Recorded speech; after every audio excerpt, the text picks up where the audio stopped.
Okay. Ready?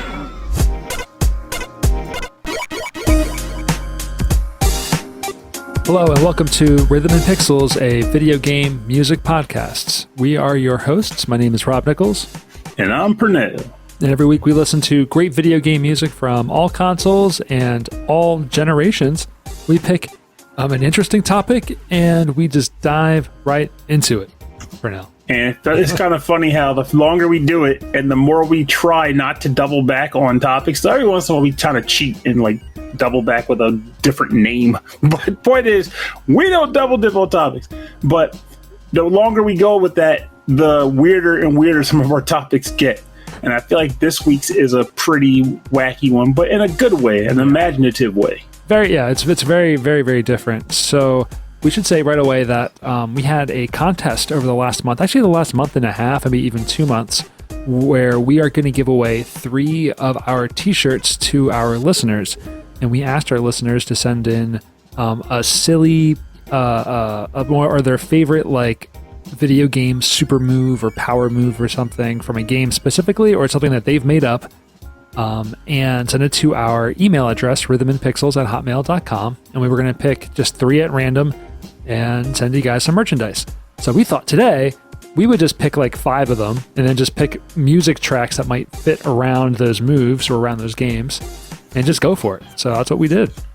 Mm-hmm. It was honestly kind of fun to go that route because people would submit a move. Sometimes they describe it, sometimes they wouldn't. Mm-hmm. But the move itself by name had you questioning, based on this scenario, this descriptive, what game could I picture this being used in? Right. And so we picked ones that were silly, like stuff that they've just made up. So that's what we like. We like the creativity side of things. You and I, when it comes to games or when it comes to even board games, we like it when you are asked to be creative. Hey, Pernell, ask me what games I've been playing this week. What have you? Did you start Persona 5? I did. About damn time. Which one, Royal or the base? Oh, the base one. I'm cheapo, man. I mean, I'm like, it's my first experience. I'm going to start from the beginning. Okay, well, I mean, it is definitely cheaper. You missed out on that last semester, but to be honest with you, that game is so freaking long. You won't even care. I know it's going to be so much. The game started up, and I'm like, yes. I mean, it's so stylish. The music is so good. And I'm like, oh, that's right. This is what it's like playing a Persona game again. It's been so long. Chris Murray's been playing it, and he's coming up on the end of it now. Yeah, so I'm happy with the music. I'm happy with the anime styling and the characters. I was a little like disturbed at first in the very beginning, where I don't know if it's a trope in these games or Japanese games or just games in general, but like he stops an assault on a girl, but the animators had to sexualize the girl anyway while it was happening, and I was like, it was so unnecessary. Like, it was quick, and I'm glad the rest of the game isn't like that. But it's just something that I didn't care to see, and it just put a bad taste in my mouth. It made me a little upset. But past that, again, that was short, and then the rest of it is just a Persona game. You know, a young kid discovers he has superpowers, essentially. But I love the masks. I think that's a great change to it. I didn't get very far. Well, I will, but I'm going to warn you then. There is like a little more roughness, at least early on in the game. No, I feel like roughness is okay, but it's the way that it's presented from like a certain perspective is a problem, I think. I can understand that. I have this, I don't know whether it's for better or worse, but I find myself like I'm generally, I don't want to call it desensitized, but it may well be because of how many games I play and the content of those games. Mm-hmm. So I probably didn't pick it up the way that you did, but that's why I also like, I wouldn't be like, if you're like, this is what I know, so I'm going to be like, I didn't see that, because really I don't know. Like, I genuinely feel like it likely is there, and I'm just like, I'm so tuned out, which, like I said, I don't know if that's a good thing, a bad thing, or none of the above. It's just such a weird way to be, where you're just like, I'm here. Yeah. But by that same token, what that also means is that when something does hit me, it's gotta be. It's gotta be. If it hits me, it's pretty rough. So, it's like it messed with Purnell. Holy crap! Somebody needs to look into this. Yeah, things hit me. I'm sensitive. I'm especially sensitive to things like that too. So, but then that's fine. I mean, again, I'm way too. I've heard.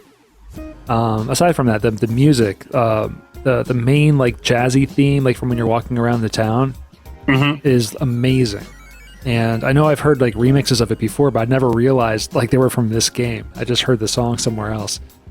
There's not going to be a track in the game you don't like. I'm just be blunt. There'll be favorites, but I can't recall a single tune in the game where I was like, I could turn this one down. Everything's good. Like the game works. Like there's a reason why I talked it up so much for years, despite the fact that I'll still claim it's not like my favorite Persona game or SMT game. But by that same token, I like it so much that I would never disparage someone who claimed it was their favorite. Yeah. Like, no, that makes total sense to me because it's that good. Yeah, I was sitting down and Christy was like, hey, I want to read. And I'm like, yeah, okay, yeah, and I haven't played a game in a while. But like the RPG I'm playing, Crosscode, I couldn't get into it anymore. It's so much of a grind, and the grind isn't fun. You know, like I'm just not into the battle anymore. I feel like it's it's paced too far apart that I'm just not into it. It's kind of funny that you say that too. I was into it at first, but I'm not into it anymore. I was so slow, and like there's good parts to the game, but like it's spread out by all of this, like fight 4 of these things, fight 5 of these things, level up by doing this over and over again, and it just wasn't fun anymore for me. And I was actually just in a JRPG chat group where some guy, there's like this Joker meme from the movie Joker that people would reuse a lot, where one guy will make a comment, he'll go, do you mean to tell me X? And then the Joker guy will go, yes, I am serious, and I'm tired of pretending that it's not. In this case, it was the guy was saying, you're trying to tell me that Crosscode is the best action RPG out there right now? And he's like, yes, it is. And I'm like, I like it. It's good, but I'm not really sold on the best. Could you sell me? And they were being very pedantic, but I guess again that's what it is when you're like in a bleep posting group. Yeah. But still, sometimes they're genuinely serious. It's good. I mean, like it's great. The music. I want to go back through and just like get the OST and just listen through the OST because it's phenomenal. But like, I just didn't want to get through it anymore. And then when I was like, that's just a good opportunity for me to play something I know I want to get into. I want to fall into a game where I'm like, you know what? I got a couple hours to kill. Maybe I can just grind, right? Or like, and this is going to be that game. Because before I was like, Final Fantasy X, I know what's up. I'm just going to grind in Final Fantasy X. But no, I want something new. This is new. I'm doing it. You'll get an actual new plot. I'll get a new experience. You can be surprised by a narrative again. Remember that? Yeah, right. Yeah, I know. Aside from that, no, I'm still playing a lot of DDR. Here. So I'm writing step charts for online competitions and for community packs now.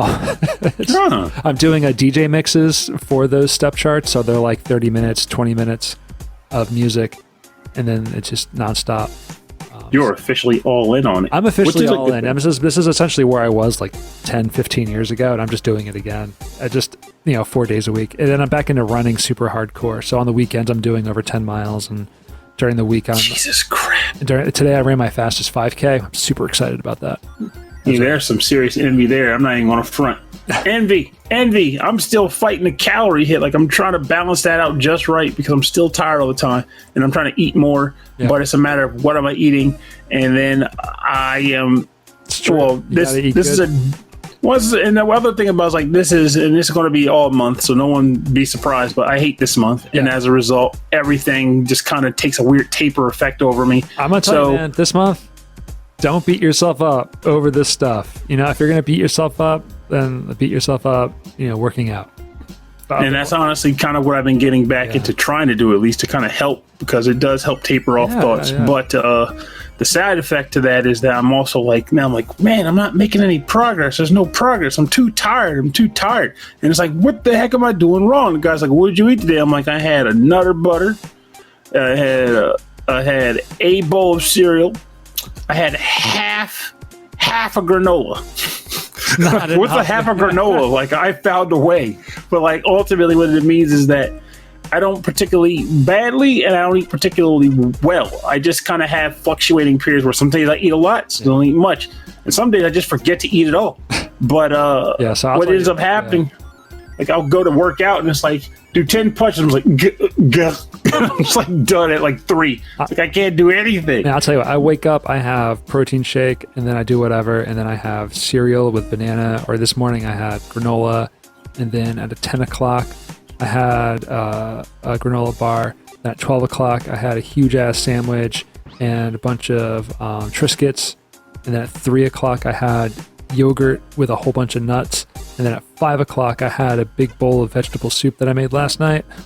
So that's the weird thing there is like you never eat heavy, but you eat frequently. Yeah, and then enough. And then not tomorrow, but like Saturday or Sunday I'm going to do my long run. So the night before I'm going to eat second helping of dinner and drink a ton of water. So that in the next morning when I go out to do whatever, I'm fully hydrated. So you do carry over a battery from the previous night, essentially. That is a thing. Yeah, your body is a sponge. You know, like so that whole thing about eating before bed and you get fat is not true. No. Video game content. I don't think it is, but like the water certainly is a huge part of that. So because it doesn't just sit in your stomach, it has to hydrate through your body because your body is porous. You know, we're mostly water. Also, speaking of that, I got to say one last thing because something I read the other day that was hilarious. Somebody, I can't remember why they said it, but it was related to, people, typical, I hate, mask talk and stuff like that. But what came about in this dialogue these guys were having was someone prominent, mind you. It wasn't just some random guy. It was a person who's got influence, had the audacity to say, and if I'm wrong about this, I'll totally crow, but I'm not. They said that when you sweat to remove toxins from your body. Oh, people say and that. I was like, no, you don't. You sweat to your body. The whole purpose of sweating is to cool your body down and lower the body temperature. That's it. That's the only thing sweat does. That's what makes humans like amazing endurance, animals compared to like dogs who are covered in fur, and the only way they're able to expel heat is through their mouths. We do it through our whole bodies. That's right. So, but apparently we're dropping toxins. Toxin removal. I was like, what are you talking when about? You burn fat, it does come out through your breath and through your urine, but it goes out through your breath. So, but you ain't burning toxins. Like, oh crap! I ingested poison. Better sweat. No, yeah, it's terrible. That's not a great way to think about it. I don't think so. Anyway, this is a video game podcast. Well, mainly a music podcast, but music with video games adjacent. So did we talk about this already? I can't remember. We talked about it earlier. We had a contest to give away t-shirts. We did talk about this. Thank God. All right. So we had a contest to give away t-shirts. At the end of this episode, we're going to announce the 3 winners. And they are going to be of these top 5 people that we are going to pick tracks from for today's show. And Pernell, guess what? Today is episode 25-1. It is the start of season 25. I'm so odd. Can you believe it, man? It's huge. We've come a long way. Can we get to season 50? Oh, God. Maybe. I don't know. You and I are going to be like 50 years old. Welcome to Rhythm and Pixels. No, actually, no. I like music and rhythmic beats. I'll be 45. So that's not so bad. Or now, did you get your PlayStation 7? Yeah, PlayStation 7. I will get the PlayStation 5 when the 6 comes out. That's what I'm going to do. Honestly, there's nothing wrong with that. That's a very logical way to go about it. I got plenty of games to play. Especially considering how difficult it is to get a 5. Oh, I should also announce that I replaced the server, the laptop I was running as a server for the music radio station, for the Rhythm and Pixels radio station. Mm-hmm. So, it's running a little bit better. I updated the artwork. It added more music to it. I'm really proud of it. So if you want to check it out, it's at youtube.com/rhythmandpixels. But let's get into the music. So Pernell, let's start with announcing the person and the super move, and then what we chose. Okay. You go ahead and pick whatever. Okay, I guess I'll start with Chris Murray's, because I kind of liked his move. Yeah, it was funny. And it ties into my life right now. So Chris Murray says, a nod to an unreasonable number of Zoom video calls that I'm on these days. I present you with the move, you're on mute. This move distracts the enemy mid-attack, rendering it useless, and thus takes control of the fight in order to deliver a knockout blow. I like that. It's very, very current. Now, keep in mind, when I chose my stuff, it was not necessarily a protagonist move. It could be an enemy move, too. I just thought it fit. So, and this particular first choice definitely runs on that. So, this track is called Trickster, and it comes from the game Destiny Connect Tick-Tock Travelers for the Nintendo Switch. I think it was on PS4 also. And it's composed by Yukinari Irumagawa.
All right, welcome back. You are listening to Trickster from the game Tick-Tock Destiny Connect Tick-Tock Travelers for the Switch and or PS4, composed by Yukinari Irumagawa, who in my opinion is a serious up-and-comer on the VGM composition scene, because the entirety of the OST for this game is just splendid, spectacular. This is an amazing song. As we were listening to it, I'm like, wow, it just keeps getting better. Like, there's so many cool parts.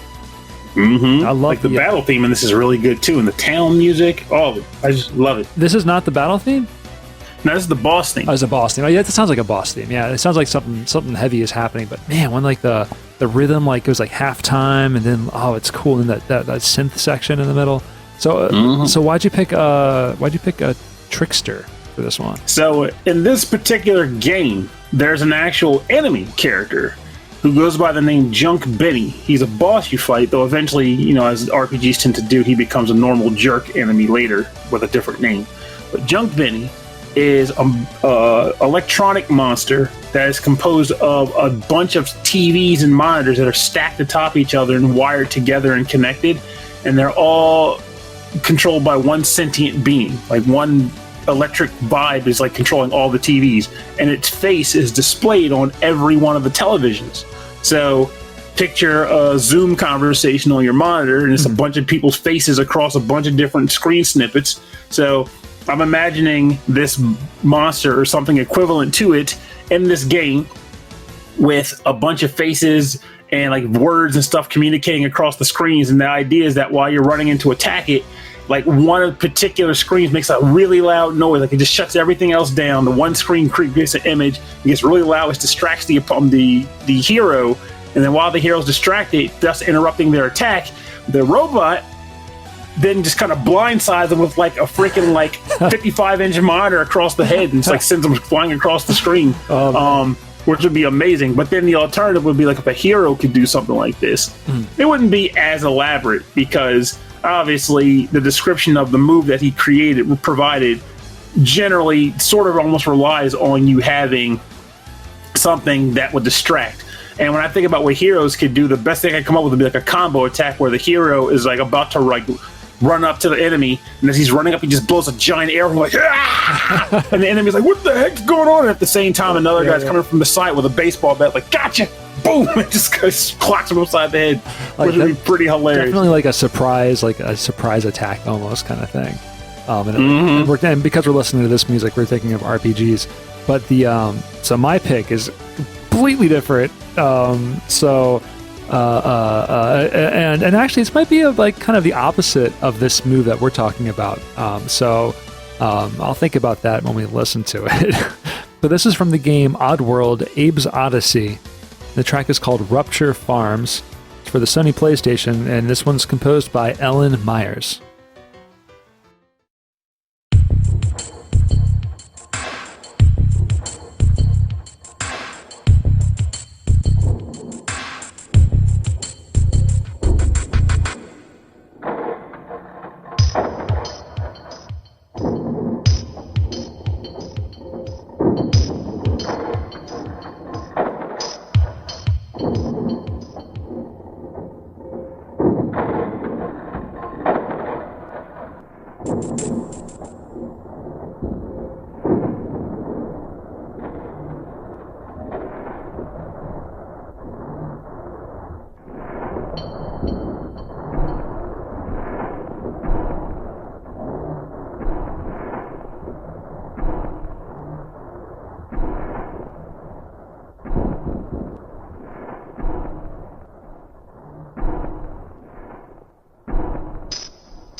Right, we're back.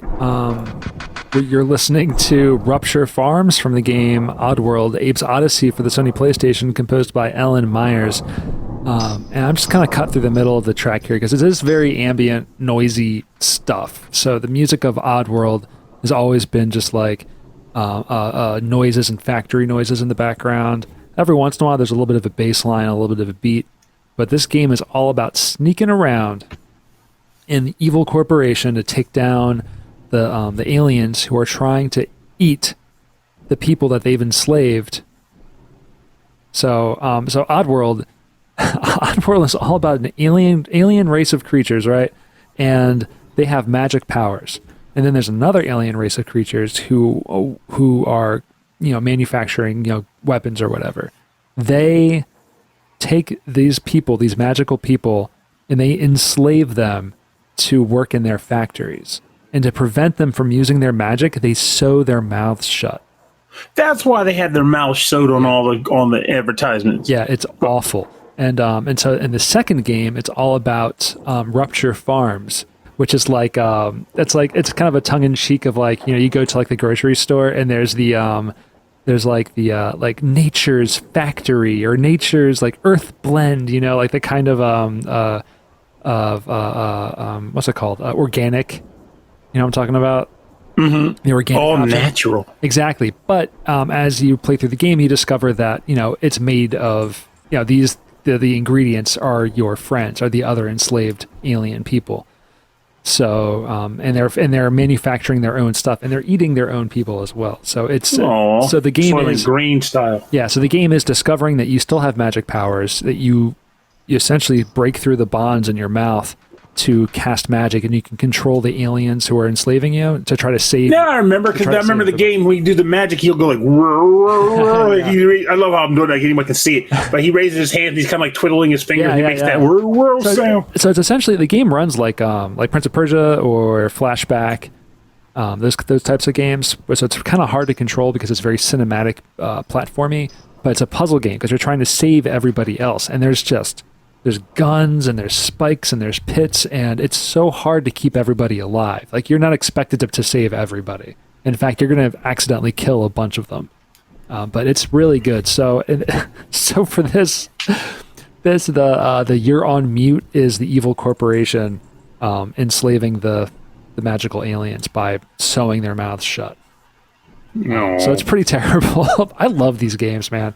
I love puzzles. I love how dark it was. It really is just, You just There's really a lot of them too. Like I remember there being quite a few of them. Well, maybe not a lot. Maybe I think there's like 3 of them, but they're still prominent even today. Like I think this one of the most valuable Vita games. I know that. Yeah, physical Vita game. I want to say this one might have been re-released, or it's going to be re-released on an HD version.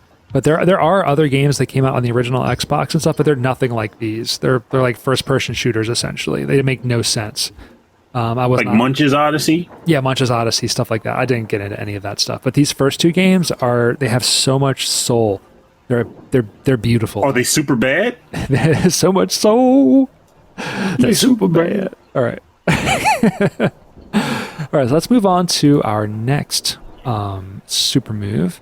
You should choose the actual move, and then I'll go from there. Because otherwise, I'll be choosing them all. Okay. Yeah, I was thinking that too. All right. Well, I was gonna go with. Here we go. This is from Ian Snyder.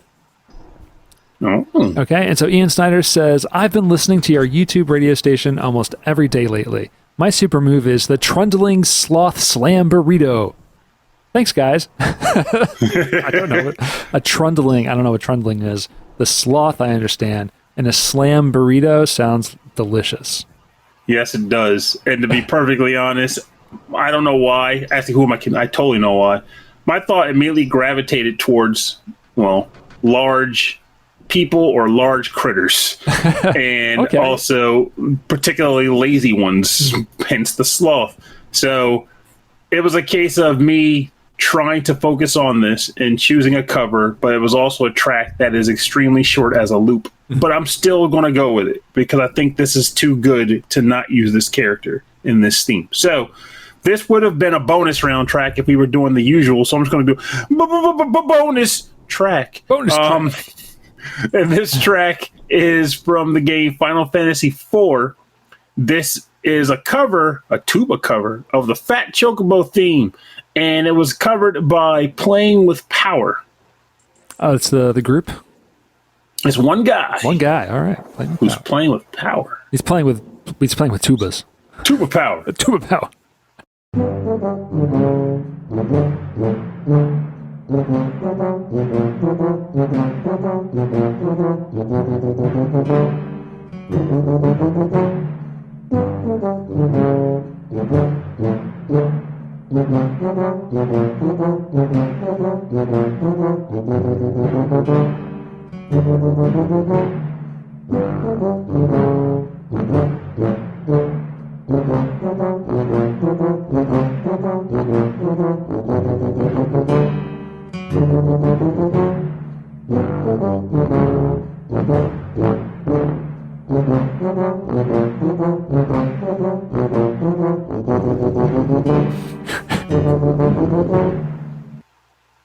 Welcome back. We're listening to the Fat Chocobo theme tuba cover from the game Final Fantasy IV, covered by Playing with Power. That was I've always loved the Fat Chocobo theme. I used to make this. I used to hum it. Well, not really hum it, but I used to the sound. I used to do this in grade school and everything. I was obsessed with this thing. As short as the loop is. And the idea behind why would I choose the Fat Chocobo? Well, I would wager that a move called the Trundling Sloth Slam Burrito would need to be performed by someone who is super thick and has to be someone who actually owns their thickness. And I don't know of too many video game characters that own said thickness quite like the Fat Chocobo does. Yeah. In fact, he makes it his whole utility. He eats your items for you and then coughs them back up. They don't show him doing it, but you know that's what he's doing. I'm trying to think of other video game characters that own their thickness. I think I would say Dr. Eggman, but his legs are tiny. He's just a round ball. Yeah, he doesn't really do anything with his weight. He's just kind of there, you know? Yeah, maybe like a Snorlax. Yeah, Snorlax would, and so would Slacking, honestly. His entire gimmick is he loses turns because he just doesn't feel like doing anything. You know, Pokemon are like the Simpsons of the video game world. You can be like, oh, they've done that. They've done that. You can pick a Pokemon for anything. Like you can pick a Simpsons episode for anything. That is a perfectly cromulent assessment, Rob. That's what I'm thinking. But like it's just I like this. It's just so good. Like and obviously the way the move would work, and I think this has even already been done in later games because I know they brought the Fat Chocobo back in future games as either a boss character or a summons. But essentially, it is exactly as the name says. He basically slams down on the ground, takes a nap atop your body, and then rolls off of you, thereby pressing you into a nice, tasty burrito. I think it's fitting. I think it works. I think whoever gets attacked by this move is going to really feel it. Yes. Now, in the case of Fat Chocobo in Final Fantasy IV, and why it would work there, well, exactly as it sounds. I picture it being like a rewrite of Final Fantasy IV where you can actually summon the Fat Chocobo to help you if you give him enough items and don't take them away from him. Like, you just let him hold on to so much stuff. He's like, I can do this, guys. Yeah, so put me in, coach. The Fat Chocobo should be a summon in all future Final Fantasy games.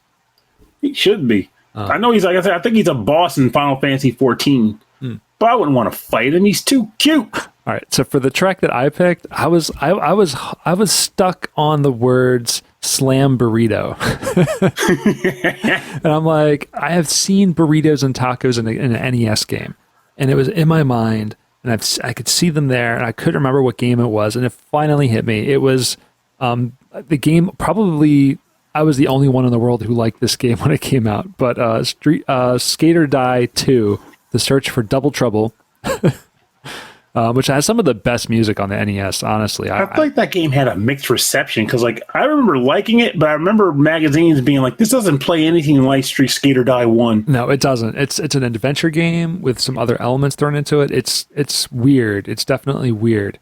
But I'll talk about why I picked it. But this is called. This song is it's a cutscene music, and it's actually like it's cinematic. So you're gonna listen to this song, and the song's gonna tell you a story about the slam burrito. So I want you to listen to it. So this is it's called the Halfpipe situation music. I think this is this part of the game where because they're going to build a halfpipe and then they lose the plans for the halfpipe and they have to go find them. Well, that's right. That's why they're going around the locations to locate the blueprints. Yeah, that's on the beach. And then he has to go get a job at the mall. There's a lot of weird parts of this game, but this is the Halfpipe situation music. It's composed by none other than Rob Hubbard.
We're back. That was the Halfpipe situation music from Skate or Die 2, The Search for Double Trouble.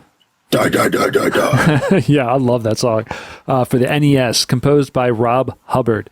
Man, that is again, it's a very cinematic game, essentially. Like, in between these stages, which are these long adventure stages, like adventure game style stages where you're on a skateboard the whole time, are these long cutscenes. And I don't remember this cutscene being that long. I think there's more music composed for the cutscene than there actually is in the game. But yeah, did you finish it? Because maybe it plays later on or something. It might reuse the sound. As a kid, I've gotten to the last stage, but the last stage was like a maze in quotation mark, where like every room looks the same and you get lost. Those are the worst. Yeah, I'm like, how are you ever going to figure this out? But okay, so in this game, you collect cassette tapes, and I think you collect CDs. I don't think CDs were around. You collect cassette tapes. Yeah, it definitely wouldn't be CDs yet. And you collect tacos. And you collect burritos. And you don't collect them for food. You collect them as currency to get upgrades for your tricks and upgrades to your skateboard. Just imagine like going to a guy's like, yo, I found these 5 tacos on the ground. Would you like them? So so from Skater Die 1, there's Lester and Rodney. They're like the guys who sell you. I think they're like the guys in the main menu who are like, where do you want to go today? And like, what game do you want to play? Essentially. And just to get it out of the way, yes, Rodney is literally meant to be Rodney Dangerfield. Yeah, he looks like Rodney Dangerfield, but with like a mohawk. But in this game, they're running around on skateboards, and what you do is you run into them in the stage, and they sell you like, oh, you want to be able to do like a kickflip, or you want to be able to do like this sort of ollie. But all of these skateboarding moves are essentially like upgrades to like maneuvering through the stage. Otherwise, it's like super hard because you're constantly flying past where you need to go. It's a challenging game. It's a very challenging game. It's very interesting, but the music is so good it doesn't deserve to be in this game. You know what I mean? Like it's well composed. It sounds amazing. The sound effects are crazy. Are you saying the game isn't good enough to have good music? I liked it a lot, but I think that the music is it stands out a little bit more than what the game is. So I got hooked on the slam burrito, and in this game I'm like, yeah, you're slamming down these burritos so that you can buy a new skateboard to go save the Halfpipe so the kids have a place to go. It's the whole thing. It's like it's the whole thing where like, oh man, we got to raise money to save the orphanage, so we have to have a skiing contest. I forget. I don't know. But yeah, so that's it's got Rodney Dangerfield, Lester Dangerfield. Okay, but the move. Oh, the move. The move is the slam burrito, man. You're just slamming down burritos. You're just eating. You're just eating the burritos. You slam down the burritos, and it gives you gold for that, and then you can spend the gold on skateboards. That's the best. That's just the like, best thing. What's the move? You get hungry and you eat. You're not necessarily hungry. I'm just saying you're just going to slam some burritos. You're eating all the slam burritos. Just a couple dudes slamming burritos. Does it give you a speed boost? It could. It's whatever you want to spend it on. But it's slothy. I mean, yeah, I told you I didn't. I wasn't looking at sloth. I just had to. I was like, I like the press. Was like, what does he do? Tell me more about it. We do stuff like this on the show. I'm like, man, I am lazy. Pernell's over here coming up with all this stuff, and I'm like, I like burritos. The trade-off is like Rob does all the work on the show for like editing and prepping it and stuff, and I'm the guy that's just like, I can talk and I'm going to bed. So I think it's a fair trade where it's like, well, Pernell, get really weird with your stuff, and I'll just kick back and go eat a burrito. Yeah, just get weird with it. All right, so let's go on to our next special move. All right, well, I'm going to choose the next one, and I think I'm going to go with Sonic Medleys, mainly because I want to hear this track. Yeah. And because I genuinely was happy when I read his move, and I was like, oh, there it is. It's an excuse to go to this game again. His move is called, actually, I guess he calls it Ultra Glitch, but I'll read the description in full. He says, my unique video game super character will be named Byron Airy, as in binary. And his super move would be Ultra Glitch, where I would explode into binary matrix style code and glitch break the world to his thus. Oh, okay. He would explode into binary matrix style code and glitch break the world to his whim. Thus the title of the move. The system would work similarly to the game mechanics in Scribblenauts, and you would be able to call on an endless array of weapons/summons, magic, land masses, etc. to achieve your objectives. Pretty cool, right? And then you put a top secret code in there, which reads out as Ultra Glitch, but it's all in binary. It's all in binary. He went all in on it, so you gotta appreciate that. Oh, yeah, and man. appreciate we did. He put it in. So, Bruno, what music did you pick for the Ultra Glitch?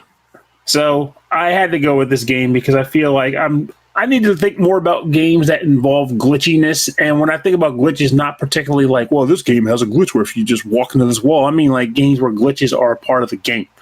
So I went with this because I wanted to play this track from the game eventually. Now's the time. This is from Death End Request 2, and the track title is called Running Out of Miracles, and it's composed by Yuki Sugiura for the PlayStation 4.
Welcome back. You were just listening to Running Out of Miracles from the game Death End Request 2 for the PlayStation 4, composed by Yuki Sugiura.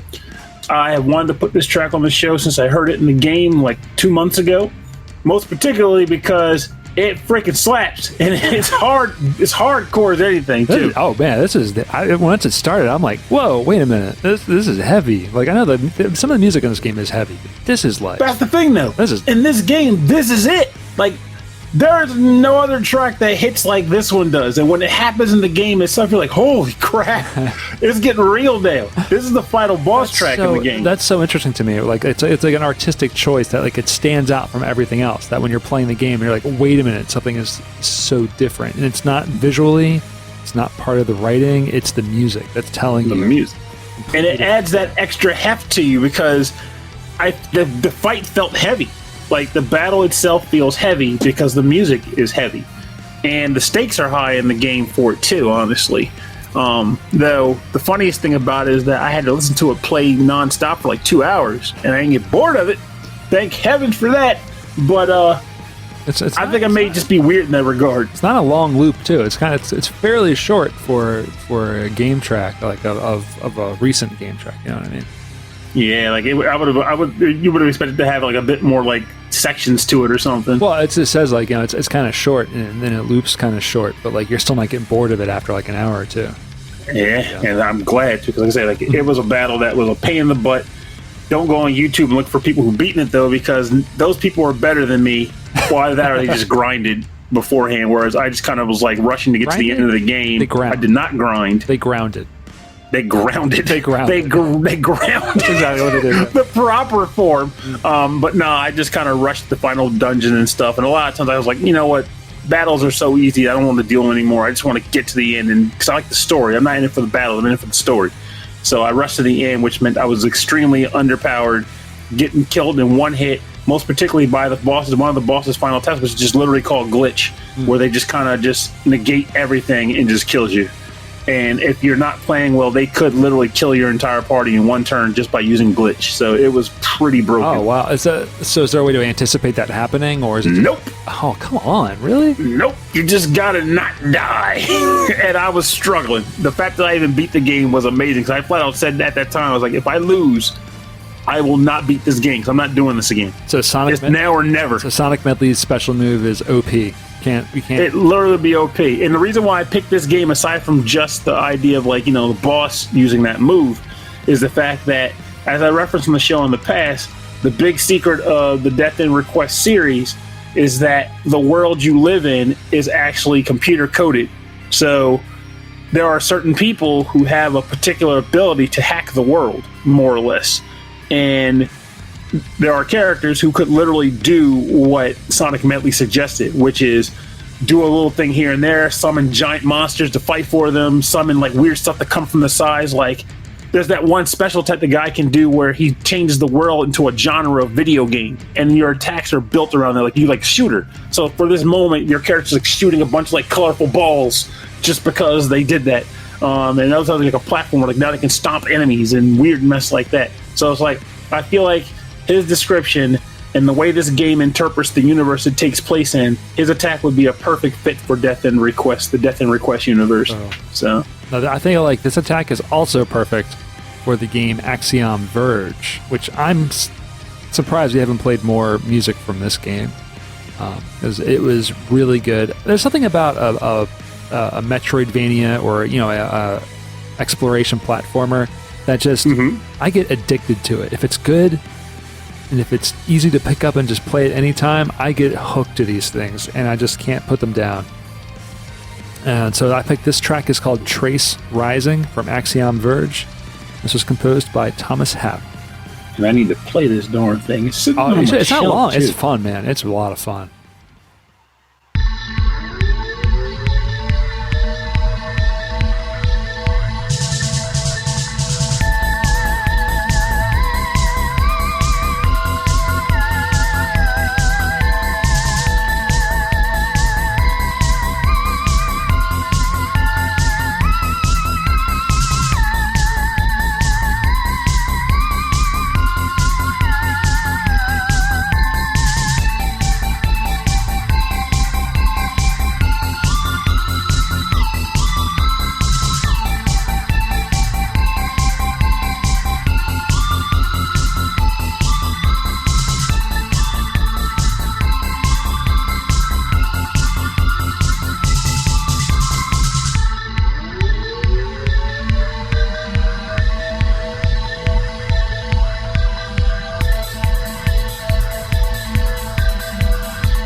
All right, we're back. You are listening to Trace Rising from Axiom Verge, composed by Thomas Happ.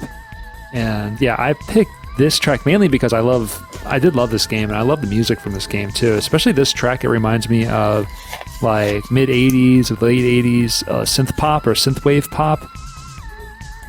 So I do enjoy, good cheesy like techno drums and fun synthesizer bass sounds. But yeah, so in Axiom Verge, there are, like what we were talking as the track was playing, was that there are so many weapons in this game that you'll never touch because there's just so many to choose from. You end up kind of creating your own playstyle throughout the game. But because this is a Metroidvania, there are certain items that will help you get from one area to a new area, or it'll open opportunities to get to other parts of the world that were previously unavailable to you. And one of them is the glitch gun. And I had to bring this up for the ultra glitch because the glitch gun essentially, like, because the game has got like a 16-bit style to it, and because the game takes place, I think, within a computer world, right? So you're exploring this computer world, and there's aliens and stuff happening inside of it. So when you use this item against certain walls and stuff, it actually changes the sprite tiles to something different. So so like it's either like an empty tile or something that you can actually break apart, or you can try to pass through it, and as you level this up, you can pass through further and further and further, and you essentially glitch through the stage. Like, have you ever seen a glitched like Mario game or a glitched Mega Man game where someone gets into the wall and it zips ahead to another part of the level? Yeah, I've seen that. There's been like a couple speed runs of games where they use that to like just cheat their way through the entire game. Because like what they're doing is they're eventually going out of bounds, and the game says, okay, put them on the next pixel to the right, and the next pixel to the right is like 4 stages over. It essentially does that in this game. You can get yourself stuck in places, and it just kind of pushes you ahead to other areas. You can get yourself killed by accident. I'm about to say, is there a way where this game where they didn't design it in a way where you could actually get stuck and have to start over, right? I can't remember if I did. I vaguely remember getting stuck, but being able to get out eventually. But you can get yourself into bad situations with this thing, and I think that's what's really cool about it. So the ultra glitch for me is you got to use wisely. It's a power that comes with great responsibility. As one particular uncle would say. That's the monkey's paw of video game super moves, right? You know, you can do all sorts of things, but it's cursed. But it comes with a free thrower. It comes with a price. All right, so we are on to our fourth special move. Indeed. All right. So I checked the last one. So at this point, it's almost funny. You got to choose between two. All right, so this is from Mats Holmqvist, and I love this one. It was just one sentence. My move is the 720 fishing rod ultimate smackdown! He just left the wall, just left it open. What does this even do? 720 fishing rod ultimate smackdown. So it's like, yeah. So I don't know. It's like it's a fishing wrestling game. I don't think anyone's mashed up those two genres before. Someone found a way, and their name is Matt. Matt, he's thinking about it. It's been up in his brain for a while. It's going to be the next big iOS game. People are going to be playing on their phones. Pokemon Go is out the door. It's just this. Now it's just 720 Fisherman. All right, so what did you pick for the 720 fishing rod Ultimate Smackdown? Well, I'll talk about the why shortly, but the game I chose was, the track I chose is called Struggle 3, and it's from the game Radiata Stories for the PlayStation 2, and it's composed by Noriyuki Iwadare.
right, welcome back. You are listening to Struggle 3 from the game Radiata Stories for the PlayStation 2, composed by Noriyuki Iwadare. And I chose this track, this game, the track 2, honestly, because this is a battle theme from Radiata Stories. Shouldn't surprise anybody listening that I primarily stuck with RPGs because my world is RPG games. So, of course, I want to fit attacks into those styles of games as much as I can. But the reason why I chose Struggle 3 is because it's a battle theme that's got a lot of energy and it's very hectic and frantic, which would kind of need to be the case in the case of someone using a move called 720 Fishing Rod Ultimate Smackdown. And the game Radiata Stories is because I won't say it was a particular time in video gaming, but just across like the last, across the gamerverse in the time spectrum, there were these occasional moments where a developer would come up with a game where the idea was you could recruit people from all walks of life. People who have no business being on a battlefield otherwise, but duty calls, so here we go. And sometimes that could even include a fisherman with a knack for skateboarding and wrestling. So in this case, I could easily picture a guy working at the bar, just hanging out at the bar, getting drunk, and then going to the pond to fish all day, just having a laid back, slow life. And then one day the evil army comes and encroaches on his town, and the Blade of Light shows up and says, "Hey man, I need help. I'm basically looking to recruit new people for my unit."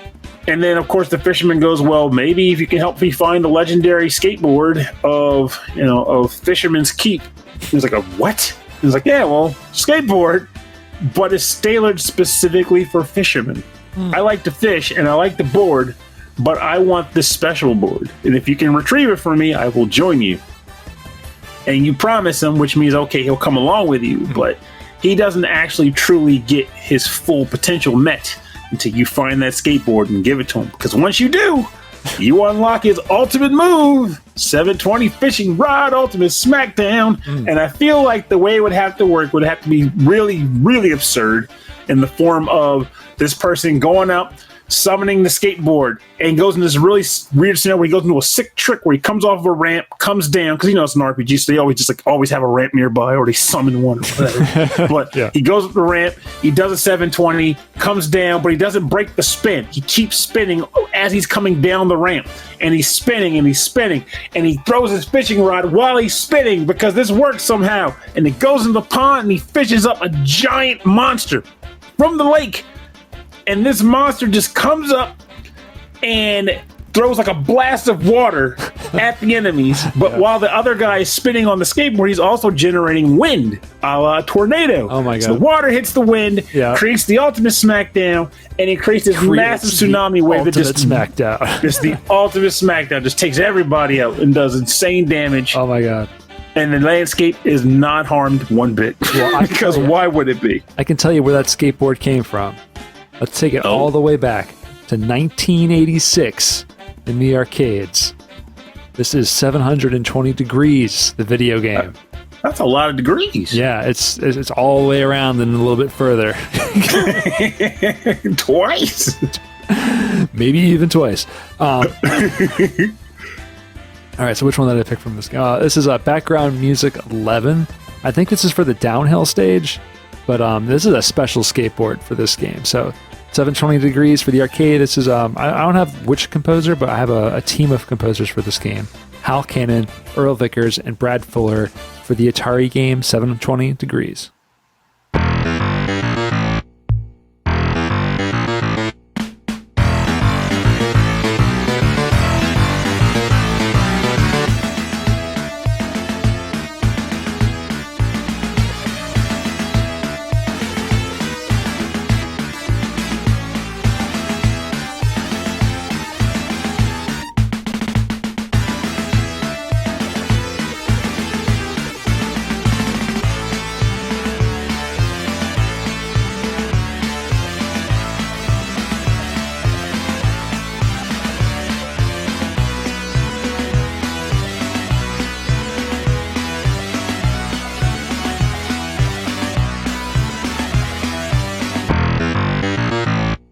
And we're back. That was background music, BGM 11 from 720 Degrees for the arcade.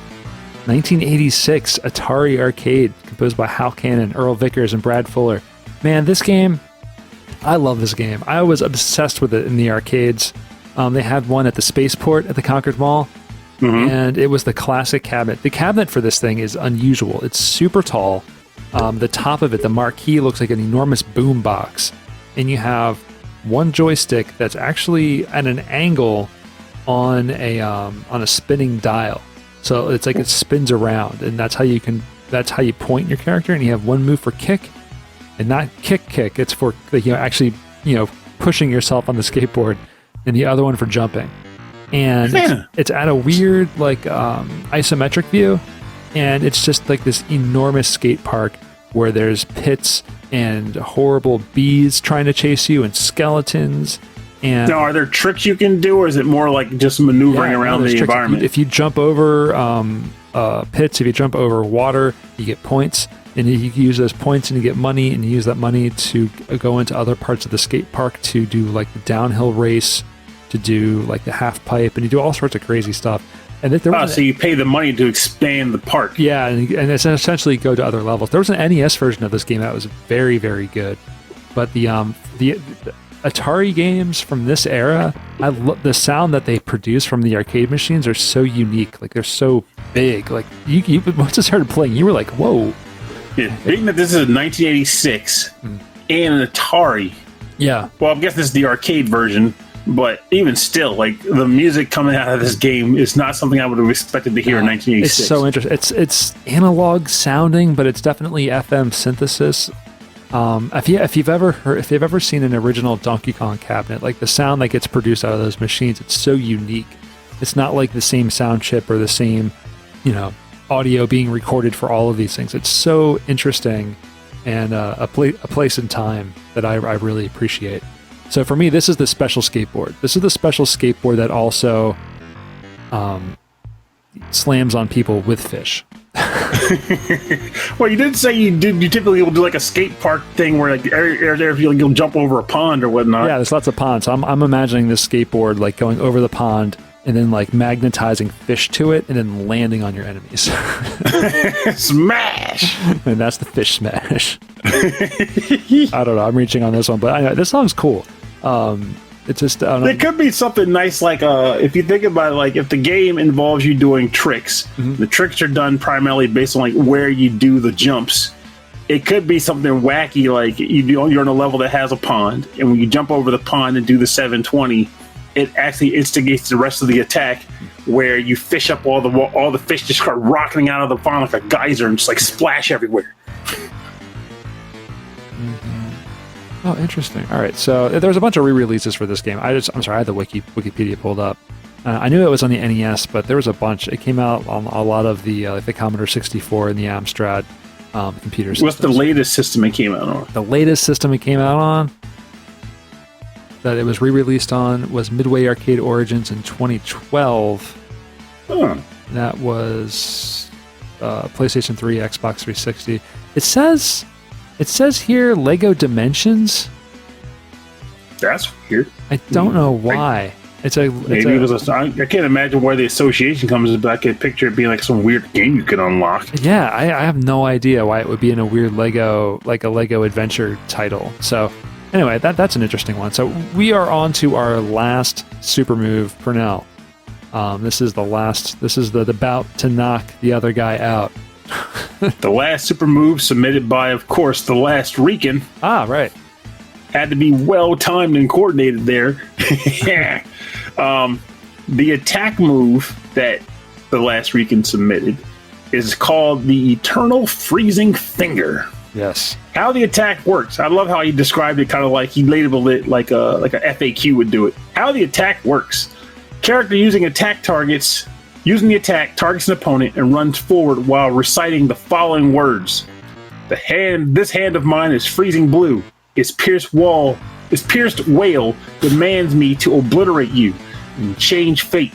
Here I go! Eternal Freezing Finger! So anime. The character then runs forward and grabs the opponent by the head, throws them in the air, and blasts them with a beam of ice. The opponent falls to the ground and shatters. Now that's very more 100% anime. 100% anime. No doubt about that.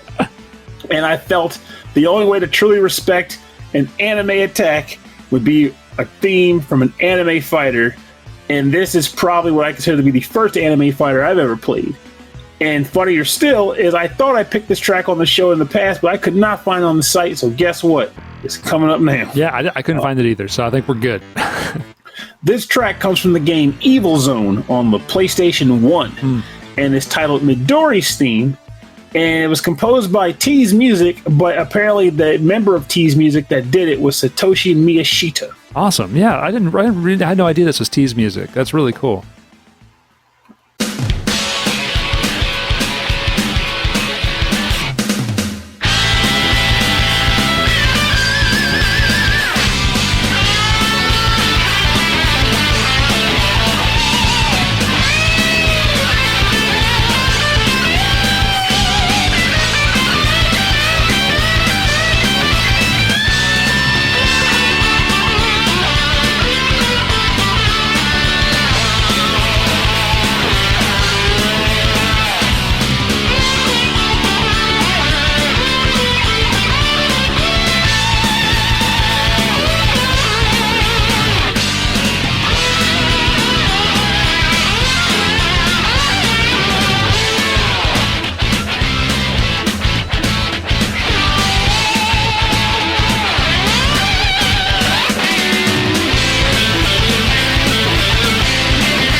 Welcome back. You're listening to Midori's theme from the game Evil Zone on the PlayStation 1, composed by T's Music, particularly Satoshi Miyashita. And while we did both acknowledge that this sounded very similar to the last track I picked in the sense of like energy guitar rock and stuff. Very similar. I don't know. Very similar to the 720 Degrees track also, I think. Oh. You know, just different instruments. I'm about there it is. I'm like, that's what it is. I'm like, I didn't get to connect, but the different instruments is where I was losing. I'm like, I'm waiting for the. I know. I had this game. I had this game when it was out, and I was into it because I like fighting games anyway. But I never made the connection that this was T's Music. I didn't either, but at the same time, back then, I didn't even know about a T's Music. I was just more like, this sounds great. Right. And in fact, I didn't learn about T's Music until we started doing this show. So, but I also didn't make that connection until this very episode, to be perfectly honest with you. But this game was an interesting one because it was made to be really simple, like an easy fighter. Like all the attacks are done with like one button, literally. Like you think Smash Bros. Attacks are easy. Oh no. But despite that, the game still is actually okay to play, because the idea was that it was less about what moves you were doing and more about when you did them. But the best thing about it, and also why I chose this for the attack, is because Evil Zone is anime fighter in the truest sense. Every character you has a story arc, but it plays out in the form of anime episodes. Between every battle, they do a whole, on the next episode, I have to go up against my fated rival. Can I stand up to them? We'll find out. And they even have a title for the next stage. It was crazy. And the thing about it is, like, it wasn't even like they were like elaborate story scenes or anything. It was just those moments of episode exposition like getting you hyped for the next fight. Yeah. So the last weekend's like most anime move ever. You gotta pick the most anime fighting game of like the 90s. That's correct. And I feel like I don't even have to describe like how the move would fit into the game, because it would literally play out just like he described it. Yeah. All right, so the track I picked wouldn't exactly fit in this game with the move that he described, but it's definitely icy, and I wanted to play music from Spyro the Dragon, so gosh darn it, that's what you're getting. Because this is Spyro the Dragon music is a mood, and that's the mood I want right now. So we're going to listen to Ice Cavern from Spyro the Dragon for the Sony PlayStation, composed none other by Stewart Copeland.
We're back. You are listening to The Ice Cavern from Spyro the Dragon for the Sony PlayStation, composed by Stewart Copeland. And yeah, I love the music from this game. I've honestly never played through Spyro. I know my wife has, and I've watched her play through a lot of it. And I know you have too, right? You played a lot of Spyro. I played a good chunk of this game, yeah. Earlier this year, or maybe late last year. Time kind of rolls over on itself lately, but I played a good chunk of the first game on Electric Boogaloo's recommendation. And when you figure how terrible I am at focusing on a game these days, because I'm jumping from title to title, it still speaks volumes that I was putting as much time in this as I did, because every level I did, I 100%ed. Like, because this game doesn't have unlockable abilities or anything, so you can do everything when you get to a stage. So I 100%ed everything. And this level, I spent quite a bit of time on it before I was done, because there was a few spots that I just was like, how the heck do you get up there?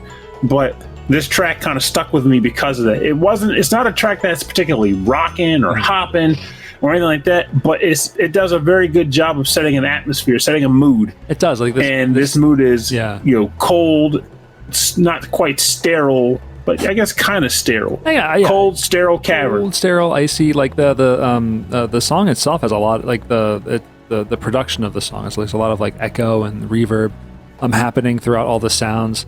There's dolphins. I got you. You know, Reverb the Dolphin. That's right. Echo's brother Reverb. But yeah, no, it's just got a really neat sound. I think a lot of times with the icy stage music, I think the thing they would add is like bells, kind of sleigh bells. And this song has a lot of bells in it, but it's kind of jazzy bells. Jazzy bells all the way. So with this it's one, not it's even Halloween. Spyro is a cute little dragon, but what he does is he points at his enemy and snaps his finger and turns them into ice, and then he rushes towards them. I feel like Spyro would do that to you for calling him cute. he would literally hate that. He's adorable. I know, that's what makes him so cute, though. He hates it. It's like a cat, Who you calling cute? I love him. I'm a hero. He is a hero. He's a cute little hero. Because the whole game is like him trying to prove himself to the great dragons, and he's a little tiny and you come up like, look how cute you are. That's all I got, man. That's all I got. All right, so these were the 5 we picked to listen to for today's show. The 5 super moves. But we took all these names, we put them into the hat, which was an Excel spreadsheet. And we rustled up a magic spreadsheet. And we rustled up the hat, which was a random number, and then pulled some names out, which was sorting the names based on a random number. And so the winners of this month's contest, you win a free T-shirt. We're going to be emailing you, and we're going to be asking you what shirt you want, what size, and what color. It's Chris Murray, Mats Holmqvist, and Sonic Medley. So, congratulations, gents. Congratulations to all of you. Thank you very much for taking part of our competition and for being a part of our episode. Thanks to all of everybody who wrote to us. And thanks to Chris, Matt, Sonic Medley, Last Rican, and Ian Snyder. And hopefully we did your moves justice. Yeah, thanks for being part of our show. And thanks for listening. This is how we're kicking off season 25 of Rhythm and Pixels. And if we could think of something else like this, I wouldn't mind trying it. Because the thing about it is like, and maybe hopefully a giveaway every month if we wanted to. Well, not every month, because we can actually stretch out so people can actually try, submit their stuff and give them time. Oh, yeah, but bi-monthly. Yeah, bi-monthly I'd be good with, because the idea is I just we'd have to come up with stuff. Well, actually, it wouldn't be hard. It's like twice a month. Let me just dip into my endless stream of cash. But there's the idea of I just like the concept of having an excuse to engage with listeners. Mm-hmm. I feel like this is 100% that. It does the trick. It's basically a way of saying, hey guys, write into us and tell us your thoughts. And though we can't sit there and have a full-on pointed conversation about it every single time, I do feel as though the fact that we can even read the email and then address it on the show in a collective, creative way is a good way to just still be like, okay, we're kind of connected. We're communicating with each other. It's kind of nice. It's a great way to connect in a different, creative way with the listeners. And we're always happy to hear from you, from all of our listeners. That is 100% true, actually, because it actually does happen where I could be having a rough day, or Rob could be just like, God, man, I'm getting bogged down. And out of nowhere, that email pops up, and I was like, wait a minute, someone wrote in. What did they have to say? And like, whoa, this is cool. Thanks for writing in. And it actually does do a way to, kind of raise spirits in a sense. To that end, I should give a special shout out to Frankly Zappa, who sent us a really nice email. And we're not going to read it on the air, but it was really, really nice to read that. So we both really appreciate that. So, and if you'd like to say anything to us, it doesn't have to be nice. You can just be hello. Or if you have a music suggestion or even a topic suggestion, we would love to hear it. So send us an email, please. rhythmandpixels@hotmail.com. If you'd like to find a full track listing from our show, access to all of our episodes and links to all of the bands and cover artists and remix artists that we have on the bonus round part of our show, check out the website rhythmandpixels.com. And then if you want to see us on social media like Facebook and Instagram and Twitter, we're Rhythm and Pixels, all one word. We have a 24/7 radio station playing nothing but 8-bit and 16-bit classics and deep cuts. That's at youtube.com/rhythmandpixels. That's always really cool. We have a Discord server. You can find the link on the website, rhythmandpixels.com. So there's a lot of chat happening over there. I was just I alerted by Frankly Zappa, actually, that link wasn't working anymore. So I fixed that So you go, it's at the top of the page. You can click on Discord and you'll just drop right in and say hello. And if you'd like to support the show, all you got to do is tell people about it. Tell people that you like video game music, or you can go to patreon.com/rhythmandpixels, and any donation there, any subscription there, or whatever it's called, patronage there, you get access to weekly prequel episodes, which is just me and Pernell, or me, Pernell, and a guest, just chatting about life and chatting about stuff. Sometimes sometimes it's explicit, and we'll let you know if we're going to be cursing in the episode or not, usually, or it gets political. We generally don't. Sometimes we get angry about something. We get angry with each other. If you want to hear me and Pernell get into it, Let's be honest here. I say, I like peanut butter, and he says, I like chocolate. I say, I like peanut butter, and he says, I like chocolate. Oh, no. See, here's the thing. I debate, baby. If anything, I enjoy situations like that. I like peanut butter. I like to explain yourself. No, it's just fun. It's just me and Pernell catching up on the week, and with a guest, it's always a lot of fun. But we also do a live streamed episode where we record the episode in front of a live streamed audience from Patreon. So you get access to all of that once a month. Through patreon.com/rhythmandpixels. And we also like to thank all of our Patreon members. So we'd like to thank Frankly Zappa, Fat Nick Walker, The Last Weekend, Mike Myers, and a new patron, Michael Jennings, Davey Cakes. Yeah, hey, Michael Jennings. Davey Cakes, Bedroth from the VGM Very Good Music Podcast, Justin Schneider from You're getting it. You're getting it. Figuring it out. Sonic Medley, Taco, Harold Howard, Dave Taylor, Reinhard Selkova, Andreas Muehlberg, Dan Loughton, Sleepy S'more, which was Phantom. I love that name. Yeah, it was Phantom Jest. I think they changed their Twitch name or something. So I don't know. That's how it was on Patreon. I'm going to say Sleepy S'more, Steve Miller, The Autistic Gamer 89, Cameron Worma, Christopher Senstrom, Bobby Arson from One Up Funk, Wicked Sephiroth, Carlos Kung Fu Carlito from the Heroes 3 podcast, Michael Bridgewater from the Forever Sound Version VGM podcast, and Brian Pitt. So thank you all very much for your continued support of our little podcast. Thanks for being awesome individuals. We very much appreciate you. Write in, chat with us more, and get down on those podcast groups, or rather, I guess, the Discord and the Rhythm and Pistols check. I want to gab. There's something I do want to point out. A hammock from KV. Hammock! Next I haven't week. gotten that in a while. Actually, when this episode comes out, this past week, which was this past Sunday, his 100th episode is being released.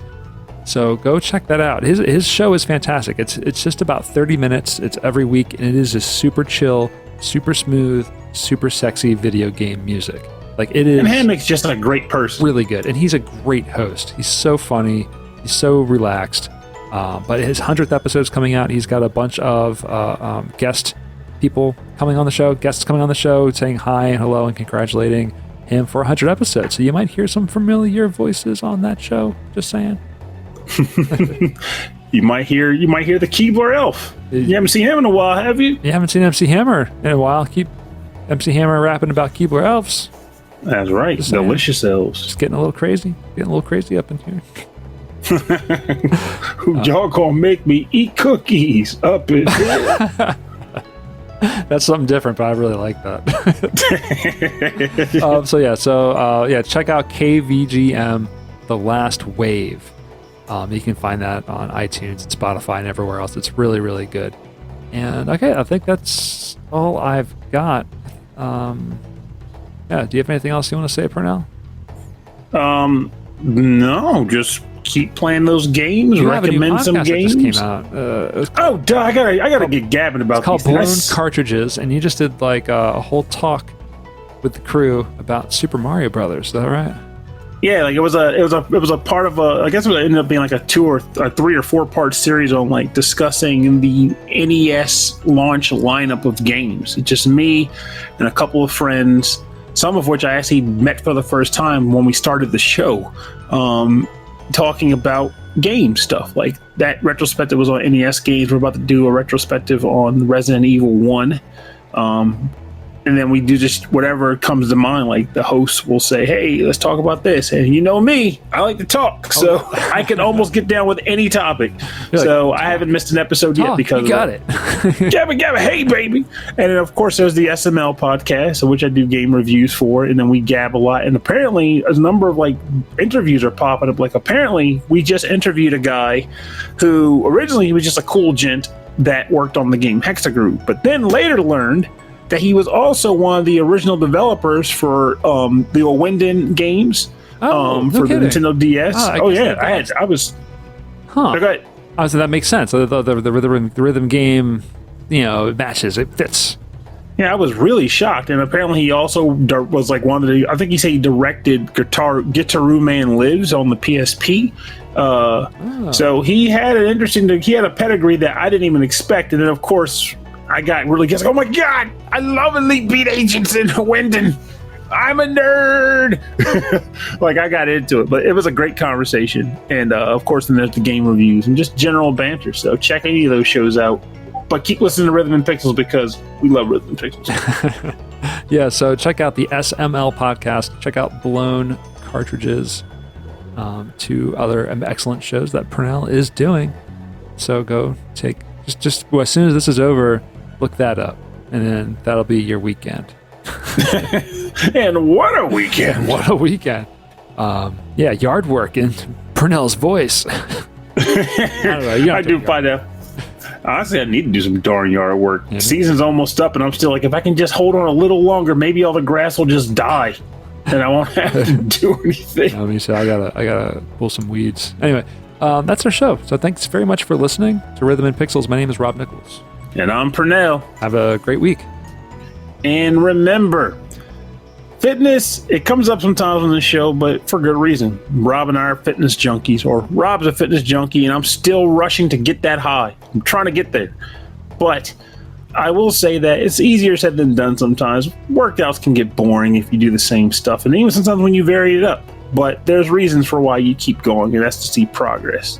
But what do you do in the interim? What is a cool thing you could do in the middle between getting started and the point where you feel ripped and jacked? Well, here's a dumb but effective thing for you.